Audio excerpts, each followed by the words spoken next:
Emobi bia kwaba edeba Okomfo TV so. Kwakwanso ena ekasai. Sede munim no Okomfo TV ye ni so de ho ni se ye de Ghana mamre ye nsra hwebia ene niam ye anigisem nsem asese wote abakosem na ye de ebram e wo channel yi so. Se won subscribe to the channel na bomodian se obekọ YouTube no search for Okomfo TV. Okomfo TV. No subscribe to the channel no. E honom na de videos bebre na egu. Afen so ba Facebook nso a Okomfo TV GH ni nyina mu no. O subscribe to your channel now, like it or your Facebook so ubenya ne ekoso bia na ene Okomfo TV edoma be piem ewo eye Asante man mu na ne di kan no yekọ eye Okomfo Anokye eye sword site minimum set am ayeko school no ne yewo subject bi efe no religious and moral education na ye enema miensa na yesua Christianity yewo Muslim and yewo traditional. Na traditional side ho no na yesua Okomfo Anokye ho nsem to gbe chalenum ne ade ne mo mbe ya ma Ghana man na ene yetu anamon abasantemam e Okomfo Anokye sword site wo se ye ba betie Okomfo Anokye ho abakosem kakra na me ka se dwumadie Okomfo multimedia ene so yasene bibia ya about videography, photography, graphic design and afi website design, social media management ni nyina ye e Okomfo multimedia. Frey 0240783240 0240783240 number nso ebegu ase ho no boy ahoma sisi ya bibia efa say we wedding we ye engagement program bia we bia no bomodin so be boy ahoma ebedi ho djuma pepepe e de amount men se momre kra no me enko ne enkotie eye Okomfo Anokye ne ho asem yeko school serem di kan yete Okomfo Anokye ho asem se okomande eye Golden Stool emanifi esoro ebai ema enne eno sa Golden Stool ya ye kan wasem egusu ewo ho ebesi na according to history no every 5 years bia no omuyi edipie enche bia no ye nhwehwemu ya ye kyerese May ya eba ya no omoba beyi apie on the 12th of May omoba beyi sa akonwa na sikadwa kofi no ede apie ba be bisa mpanimfo anema hodo a efa Okomfo Anokye ho na bakosem ene okonya fa so eboa asanteman na ensem kakra om kan e wo so site ho no eno na ene yeba be paipai mu ayiyi bi ede akyere mu no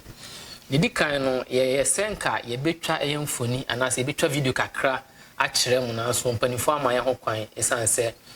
omo kyerese emra ekyerese ma ye ntwa e video ewo inside ho no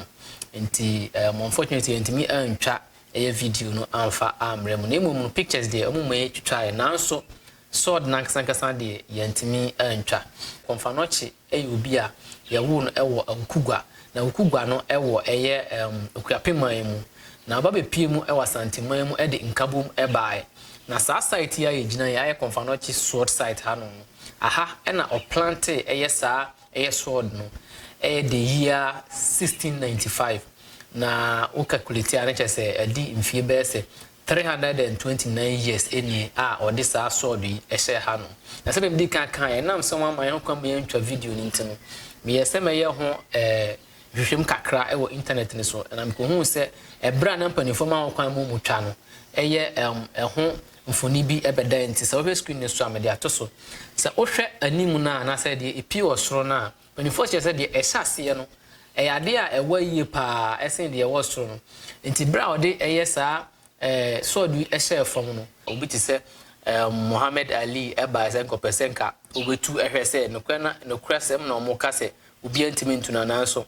anya ade a otimi etuye na botai poten na so ema ye Okomfo Anokye ede sword yi ehye efom ho ene se eye nkabom esan se na se dem di kakan asante no akwakoye eye okon anase war nti necessary omutimi kan ho bom se de be ya obi abeba bi obetimi adini su enkonim bia ya yewi sa de ya meka ho asema ye sword ye hye he mpanimfo ekyerese every 42 days bia no omoba be ye amamre ewo ho ebeku mo ade ye rituals ewo ho no na ochire mu a 42 days now mu use no eye akan calendar a Asanteman ne gusu use eyesa calendar na every 42 days bia na hemfo ne ba no abeye amamre e de agu eye sword ya ewa hai eso na me kai mu se bia ya yegina yin so mabakosem echese ahanom na Okomfo Anokye